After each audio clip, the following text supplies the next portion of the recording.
Uh, saya akan memperkenalkan diri saya. Kita masuk saja ke screen ya. Kita masuk ke screen. Ya. Oke.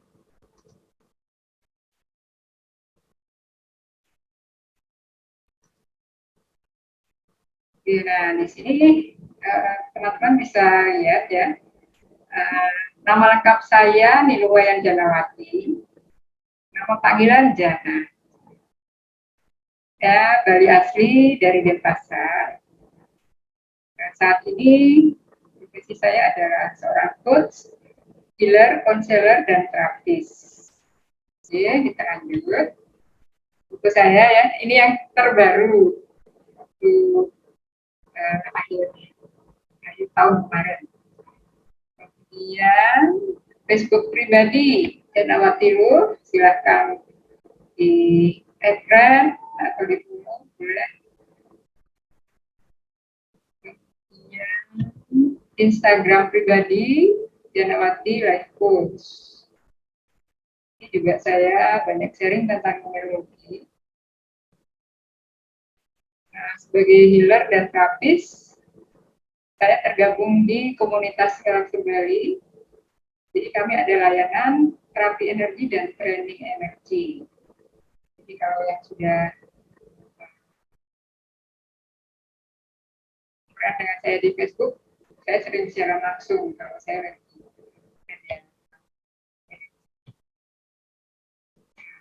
Terapi energinya sendiri, Facebook page-nya Terapi Sehat Jiwaraga,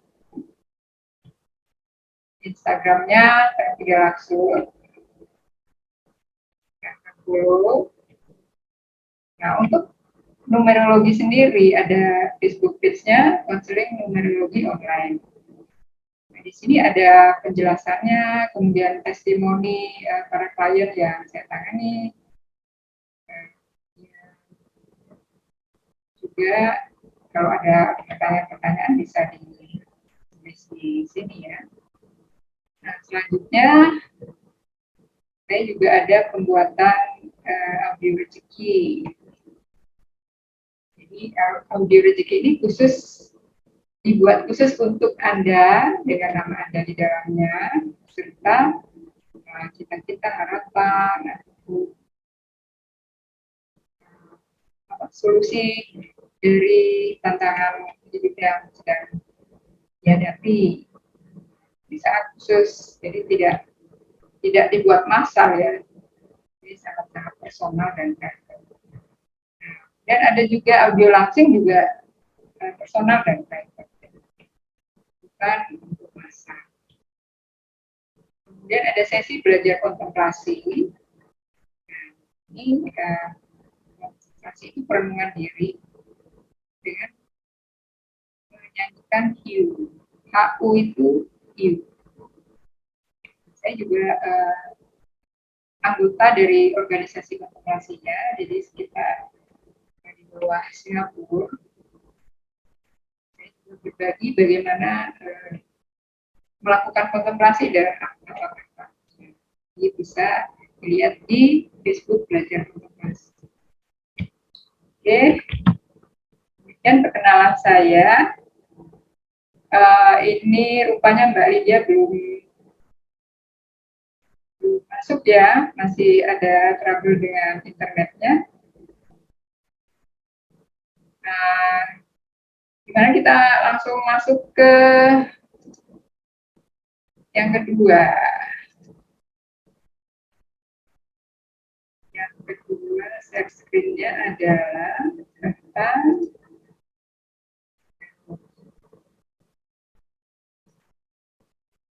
kalau ada yang tanya-tanya itu bisa ditulis di kolom komentar di Facebook ya.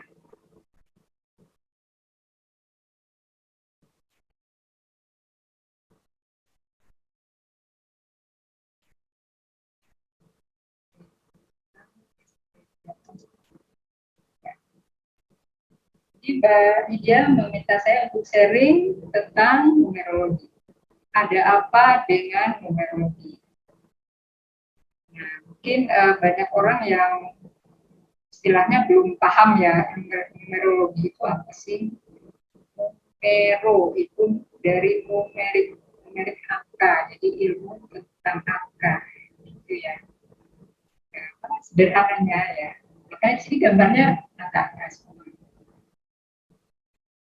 Ini quote saya ambil dari suatu buku ya, dari saya. 2 hari paling penting dalam hidupmu adalah saat kau dilahirkan dan saat kau tahu untuk apa kau dilahirkan. Bisa pada saat dilahirkan, tanggal bulan tahunnya, kemudian satu lagi adalah hari saat kau tahu untuk apa dilahirkan. Tapi saya dilahirkan, nah itu biasanya tahunya belakangan. Tahun 30, 40 baru tahu kan, waduh ini ternyata ini. Waktu saya dilahirkan, ini. Nah, lebih baik kan kalau semakin muda umurnya sudah tahu gitu ya. Jadi mengambil langkah berikut itu lebih gampang. Tapi tidak ada kata terlambat. Berapapun kalau ingin tahu tentang untuk apa dilahirkan ya itu sudah sekali ya. Nah, apa itu numerologi? Numerologi adalah keilmuan yang mempelajari tentang studi waktu kelahiran, tanggal, bulan, dan tahunnya. Jadi di dunia ini banyak sekali keilmuan yang mempelajari tentang studi waktu kelahiran. Misalnya di Cina ada Pace, tulisannya Basi. Di Bali juga ada Warige namanya. Di belahan dunia yang lain juga ada, gitu kan? Nah, kenapa? Karena di banyak belahan dunia yang sering dipakai adalah numerologi sendiri ada banyak versi dan yang paling banyak dipakai di antara versi-versi itu adalah versi Pythagoras. Mungkin teman-teman masih ingat waktu di sekolah dasar atau di SMP ya, di SMP lah, sering pakai rumus Pythagoras. A kuadrat plus B kuadrat sama dengan C kuadrat. Nah, itu yang menciptakan adalah Pythagoras. Beliau hidup di Yunani sekitar kalau nggak salah 600 tahun sebelum Masehi. Beliau ahli matematika. Itu kan angka. Nah, kemudian versi numerologi Pythagoras ini juga banyak sekali versinya. Yang akan saya bahas di sini adalah versi transformasional yang disajikan oleh guru saya dari Bandung, Aguska Nalendra.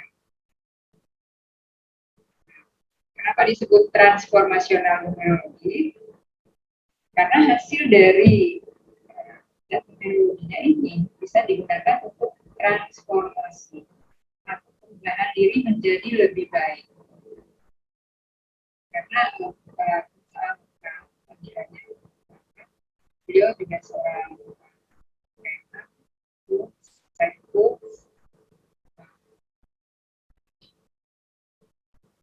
NLP trainer juga. Nah, jadi hasil dari ucap numerologi ini bisa digunakan untuk transformasi. Dan saya merasa cocok dan banyak klien juga berkata yang sama. Jadi hasil dari numerologi ini kok cocok ya dengan apa yang saya alami dan dengan yang mereka lakukan. Jadi bahasannya cukup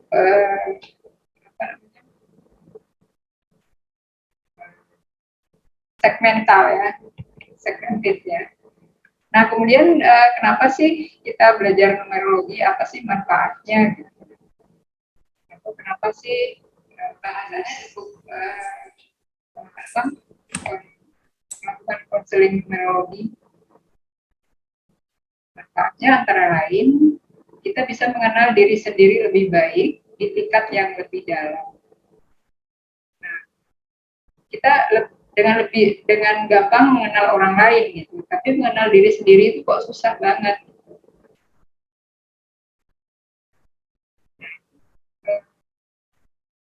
Dengan numerologi kita bisa mengenal diri kita sendiri dengan lebih baik.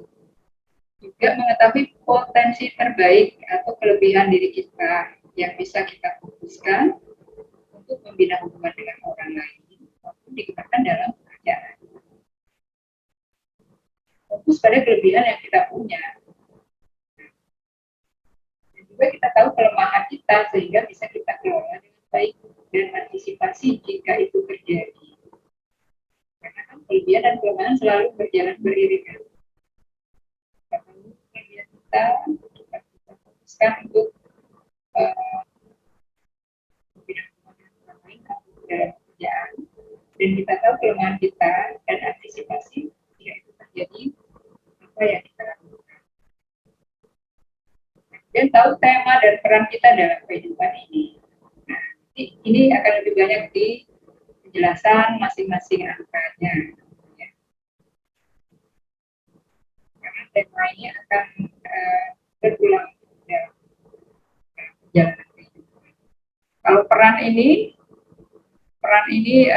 seperti Mbak Lydia, perannya organizer, ngumpulin teman-teman, ada peran orang sebagai pengasuh, ada yang penolong, ada yang pengajar. Nah, itu manfaat lainnya menyadari bahwa apa yang sering terjadi berulang adalah efek dari energi yang terkandung di dalam zat numerologi. Jadi kalau sudah tahu zat numerologinya, itu ada angka-angka yang berulang-berulang. Nah, itu dan masing-masing angka nanti ada penjelasan maknanya.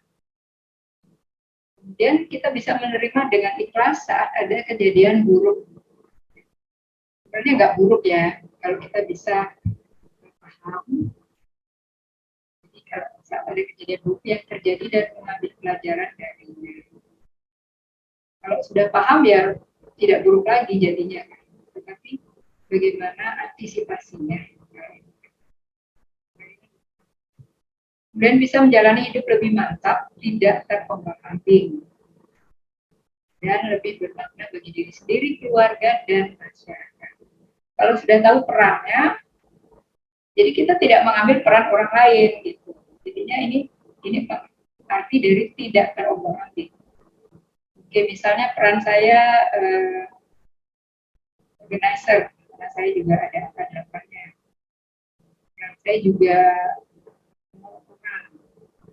saya tidak akan mengambil peran orang lain yang sebagai pencipta damai atau sebagai diplomat berdiplomasi dengan orang yang saya tidak punya energi di sana.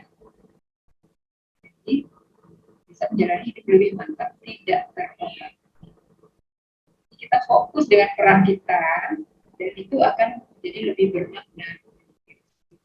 Tidak ada yang istilahnya tidak ada energi yang terbuang karena kita melakukan hal yang tidak sejalan dengan peran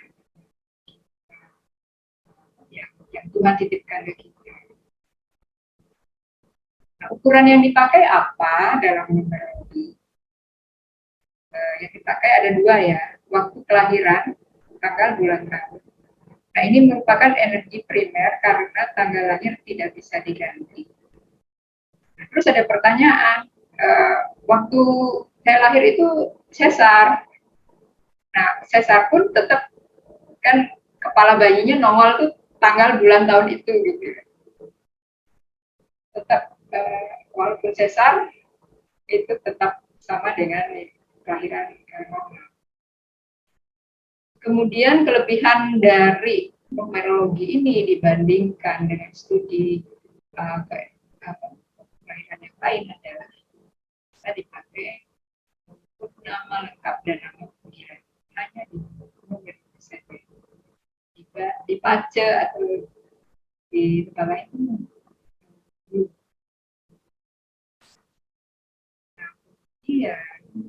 luar Riga bisa ya, karena ponakan saya ada kakeknya yang memberikan huruf-huruf yang harus dirangkai menjadi sebuah nama. Nah, tapi saya tidak belajar luar itu. Jadi dengan numerologi kita bisa mengambil makna dari nama lengkap dan nama panggilan. Ini adalah kelebihan dari numerologi dibandingkan dengan studi waktu banyak. Bisa mengetahui energi dari nama kita. Nah, energi nama ini adalah energi sekunder karena nama bisa diganti. Banyak kan orang-orang ganti nama, tapi tanggal lahir tidak bisa. Gitu ya. Nah, kalau saya pribadi tidak menyarankan mengubah nama lengkap, bisa mengubah struktur energi. Mengubah struktur energi berarti mengubah karma. Karma ini kan kayak Tuhan memberikan PR kepada kita di nama kelahiran yang diberikan orang tua yang ada di akte. Kemudian kita ubah, berarti PR itu belum selesai kita kerjakan, sudah ada PR baru lagi dari nama yang baru. Jadi kan bertumpuk. Yang bisa diubah adalah nama panggilan. Panggilan kan pendek gitu. Sehingga untuk memberikan energi yang ya, kayak tambah sulapnya gitu ya. Lanjut ya. Nanti kalau ada yang pertanyaan bisa ditulis di kolom komentar. Makna angka dalam numerologi. Jadi angka yang digunakan adalah 1 sampai 9. Nah, angka 0 ini sama dengan 9 ya. Kemudian ada master number, yaitu angka 11 dan 22. Master numbernya 11 ini master teacher, jadi pengajar. Gurunya sudah menjadi guru dari para pengajar. Kemudian 22 itu master builder, orang yang membangun peradaban. Energinya sangat besar. Dan juga potensi untuk destruktifnya juga besar. Jadi harus semua baik dan benar ya kalau mereka.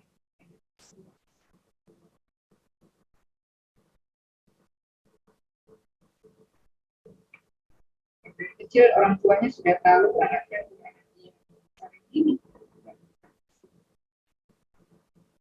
bisa mengarahkan. Karena membawa energi ini berat ya, tantangannya banyak sekali dari dalam diri. Kita masuk ke makna masing-masing angka. Nah, di sini kan dari tadi foto-fotonya angka-angka semua ya. Ada ukuran yang dipakai ada nama lengkap dan nama panggilan kan itu huruf. Nah, nanti hurufnya pun akan diubah menjadi angka. Supaya bisa dihitung. Kalau huruf kan tidak bisa dihitung ya. Hurufnya diubah menjadi angka. 1, 2. Setelah dia berubah menjadi angka, baru bisa dibuatkan 1. Sekarang apa sih makna angka 1?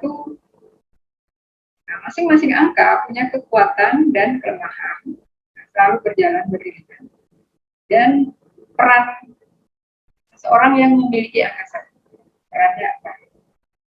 Kita mulai kekuatannya, biasanya orangnya mandiri, individualis, berani, punya energi kepemimpinan, ambisius, berorientasi pada hasil, tahu arah tujuan yang jelas.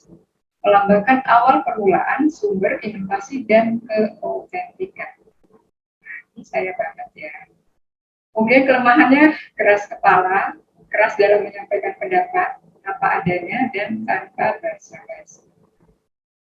Perannya melambangkan seorang pemula ini, misalnya dalam keluarga, dialah orang yang memulai sesuatu, dialah orang yang mulai belajar sesuatu hal yang baru.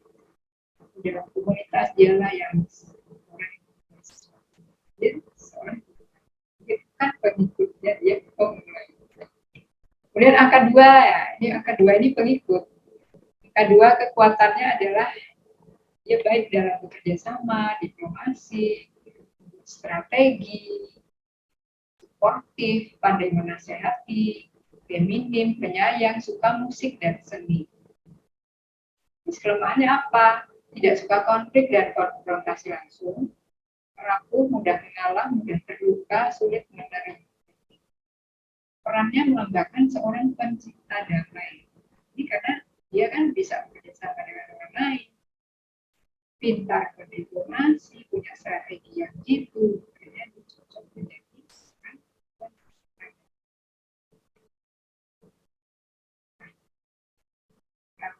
makna-makna ini kan yang apa namanya umum gitu ya, umum. Nanti dalam perjalanan dengan klien akan muncul yang warna-warna lain.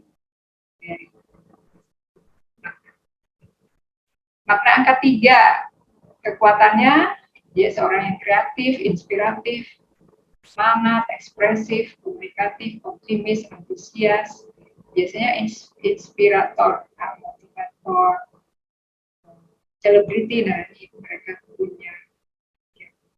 Kelemahannya tidak fokus dan sulit serius.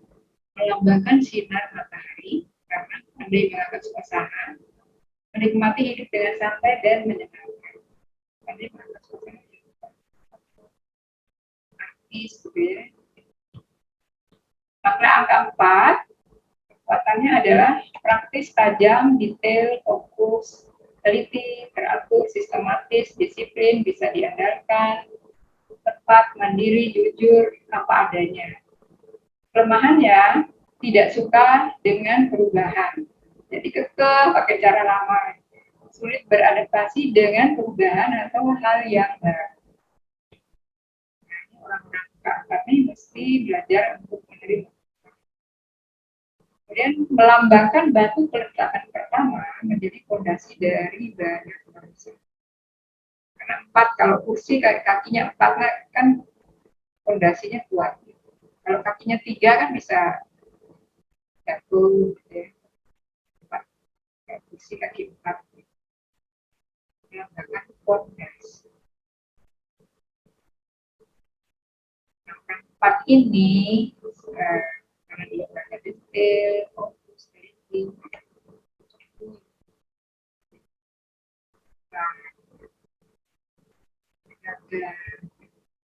sekarang makna angka 5, kekuatannya dinamis, persuasif, layaknya promotor dan sales. Nah, ini lincah, suka mencoba hal baru, suka berpetualang, suka kebebasan.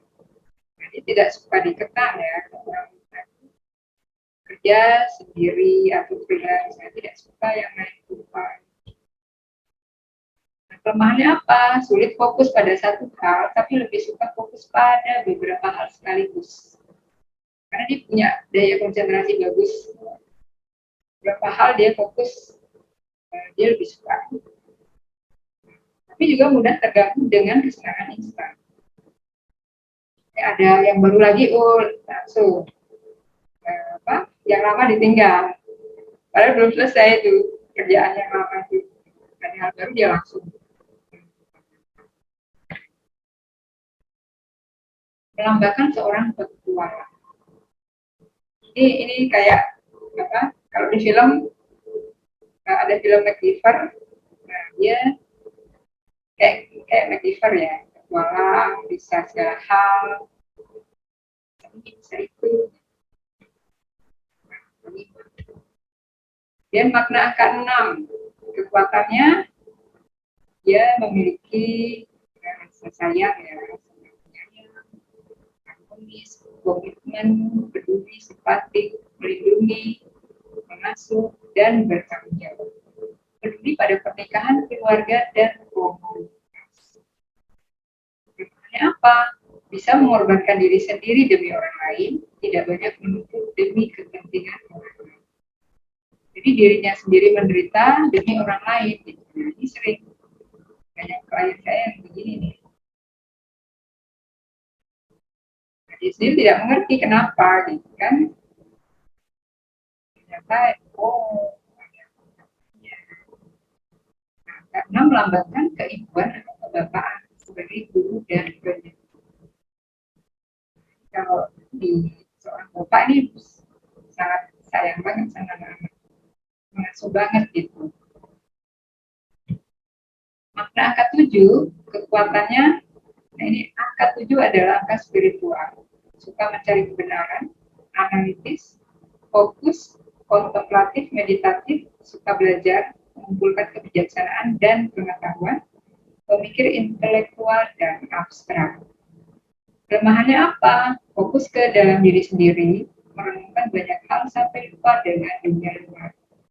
Nah, ini orangnya suka menyendiri, terlalu fokus pada diri sendiri, itu kelemahannya. Cara antisipasinya bisa sekali-sekali ya keluar. Kalau dia perlu me time, dia harus sendiri. Angka 7 melambangkan seorang pertapa. Ini juga pertapa ya, nggak diganggu orang lain, nggak bersama orang lain, sendiri. Makna angka 8, nah ini angka duit ya. Kekuatannya berorientasi pada hasil, kekuatan, ambisi, orientasi pada harta. Angka 8 lebih mudah menarik kekayaan karena dia berorientasi pada harta. Melambangkan keseimbangan antara dunia material dan spiritual. Paham bahwa uang adalah sebagai alat. Kelemahannya pengambil risiko yang berpikir analitis, sehingga di saat risiko sedang berjalan, dia masih berputar-putar dengan analisa. Melambangkan seorang visioner, pemimpin, dan pebisnis. Dia punya keahlian di bidang bisnis dan keuangan. Jadi yang angka 8 ini memang di berbisnis.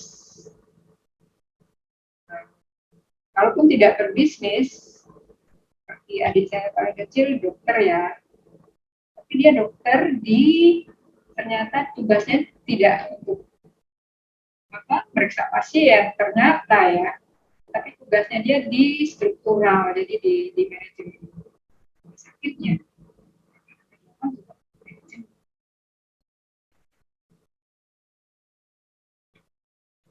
Jadi setiap profesi, setiap angka bisa mengambil profesi yang berbeda-beda dengan energi masing-masing angka ini diaplikasikan di kan harusnya pemahaman kita sebagai orang awam kan menolong orang, tapi ternyata dia punya kehidupan pekerjaannya di rumah sakit. Kemudian makna angka 9, kekuatan berjiwa kemanusiaan, berkorban tanpa pamrih, suka memberi, peduli, cintai, mengurus, punya keahlian serba bisa, berjiwa seni, bisa menyatukan berbagai warna dan materi. Sedangkan kelemahannya adalah berkorban demi orang lain dan kemanusiaan, sampai lupa pada diri sendiri dan keluarganya. Nah, ini sering ya, klien saya itu sering sekali yang akan 9. Sampai nggak memikirkan keluarga, yang dipikirin orang lain, menolong orang lain, menolong keluarganya, keluarganya nggak dipikir diri sendiri. Ini kalau bablas ya, makanya harus kesadaran itu tetap penting setiap angka ini supaya nggak bablas. Melambangkan seorang penyembuh. Nah, biasanya ini sebagai artis, sebagai healer, bergerak di bidang sosial. Satu quote lagi dari Steve Jobs.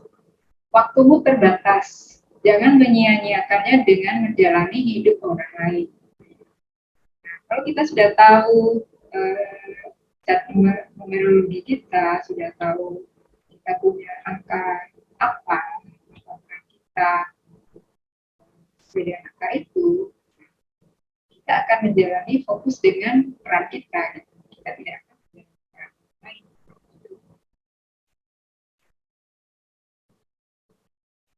Ya, terima kasih.